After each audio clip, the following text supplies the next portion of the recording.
Yeah. From the BART train to a tour bus, still the same game except I'm pulling more sluts, more butts, more bucks, never giving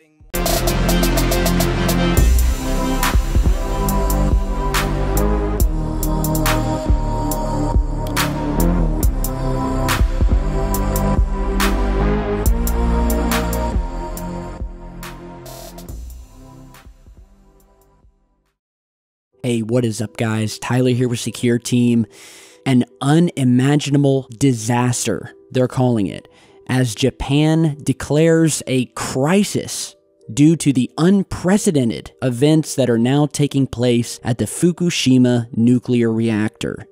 Now, this has been all over the news, and if you haven't seen it yet or haven't heard about it, well, new reports have just come out of Japan that the Fukushima nuclear reactor that was basically destroyed and sent into meltdown back in 2011 when the earthquake hit, followed by the tsunami, which then slammed into Japan's coast and totally wrecked the Fukushima nuclear power plant in what has become one of the, if not the worst, nuclear disaster ever on Earth. Chernobyl is another good example. So this happened back in 2011, and ever since then, the Japanese authorities and the Japanese government and the Japanese power companies have insisted that they have the situation under control and that radiation levels were not as bad as previously thought. And of course, the evidence and the data said otherwise. So this sort of created a conspiracy among people online and people on the outside who were looking at this, and it was completely obvious that the high-ups in Japan were trying to cover up the severity of this disaster, and the fact that every day this massive amount of radiation was being leaked into the Pacific Ocean, which then circulated toward our west coast here in America, contaminating the entire water system.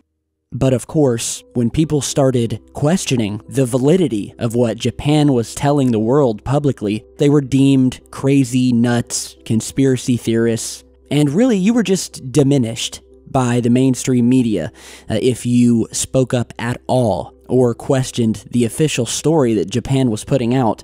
Well, guess what? New reports have just hit the web confirming that those cover-up theories were correct and that Fukushima's radiation levels are the highest they've ever been since 2011. And this is big because we are currently looking down the barrel of an ecological worldwide disaster. There is no two ways about it. And so you're seeing some of the articles here. Fukushima, high radiation readings, they're calling it unimaginable levels of radiation.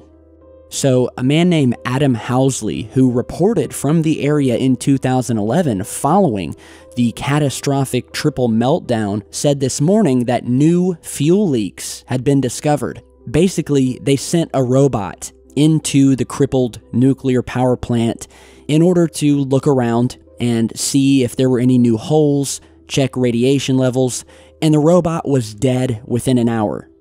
Alright, this is how high the radiation levels are. Robot lasted an hour before it was fried by the radiation.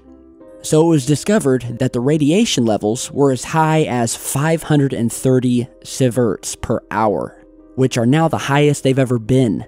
He said that, to put it in very simple terms, 4 sieverts can kill a handful of people. Just 4.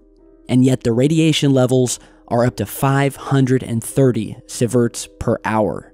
So according to these new reports, he even mentioned that critics, including the US military, have long questioned whether Tokyo Electric Power Company and officials linked to it have been providing accurate information on the severity of the radiation. TEPCO maintains that the radiation is confined to the site and not a risk to the public. The Japanese officials then said that it's expected to take at least $300 billion and 4 decades to fix this disaster. And here's the kicker. We are already detecting radiation off the coasts of California and Oregon. and scientists fear that it could get much worse. So they found this massive hole in one of the reactors, and according to their data, over 300 tons of radioactive water is going into the Pacific Ocean every single day. 300 tons of radioactive water. Now think about that. Think about what that is doing to our ocean. And the fact that they're saying that this is going to take not only $300 billion to fix, but 40 years. So let's do the math here. 300 tons of radioactive water per day for 1 year comes to 109,000 tons per year. Now let's add that up since 2011, which comes to about 660,000 tons of radioactive water dumped into the Pacific Ocean since 2011. And you're telling me everything's going to be all right? Now, I'm not saying this to scare you guys. I mean, this has been all over the news today. All right, so this isn't some fear-mongering nonsense. This is really happening, and it's really got scientists worried. And as I said, they're already detecting levels of radiation off of California and Oregon coast. In fact, it's been found that radiation from Fukushima has tainted both the milk supplies in the United States as well as our water supply. And they cannot contain this radiation that's seeping into our oceans. The United States Environmental Protection Agency, or EPA, began releasing data recently detailing the continuing rise of radiation contamination in our food supply following Fukushima. Milk and water samples from across the United States have been testing positive for a number of different radioactive elements, such as iodine-131, cesium-134, cesium-137, and a handful of others. Now, way back in April of 2011, water supplies in the U.S. tested positive for iodine-131.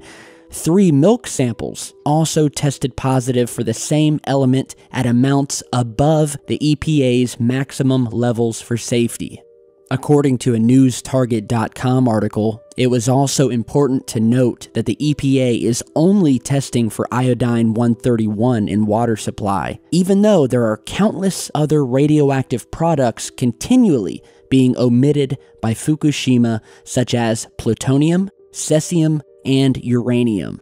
And none of these are apparently being tested for, at least that we know of, even though they are far deadlier than iodine-131. And if that wasn't unsettling enough, back in 2011, there were 23 water suppliers across the United States that tested positive for iodine-131, with the contamination reaching from California to New York.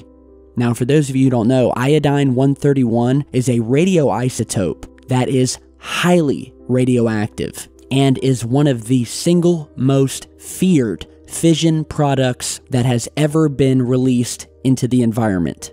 And they are finding this stuff in our water, in our milk, in our food, and God knows what else.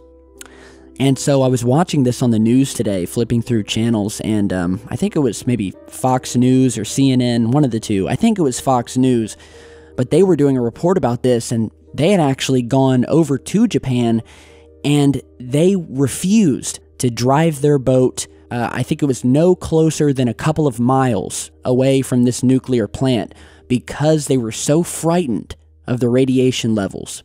And so with everything we just talked about, all of these radioactive materials that were found in our food and water back in 2011, well, fast forward 7 years and think about what we're not being told today. So the big question here is, what is this going to do to our oceans? And what effects has it already had? You know, if I were living out in California or on the West Coast, I would want to know whether it was safe to go swimming. I would want to know whether it was safe to eat certain seafood. And yet it would seem that the Japanese government has been acting very shady and nonchalant about this entire situation. And it kind of pisses me off because this is having a direct effect on us, not to mention our entire planet. And we can only imagine what the repercussions are going to be if suddenly all of our ocean wildlife starts dying our water supplies start to be poisoned, and so on. So, yeah, like I said, they are detecting radiation levels. No one's saying that you can't go out and swim, but if it were me, I would drink I drink bottled water anyway. I don't trust the stuff that comes from the tap with the fluoride in it and all of these genetically modified products out there. I mean, just be careful with regards to your health, and be very careful when it comes to seafood that comes from anywhere within the vicinity of this disaster off the coast of Japan. So let me know what your take is on this disaster. Do you guys think they're covering up something more? Is there something I missed today? Give me your thoughts, and be sure to stay tuned. I've got a lot more coming. I haven't had many videos up over the past couple days, but that's only because I've been reviewing footage, catching up on emails and messages from the thousands of people who are trying to get in touch with me. So rest assured, I've got much more on the way. So be sure to subscribe, share, and stick around, and I'll see you guys back in just a bit.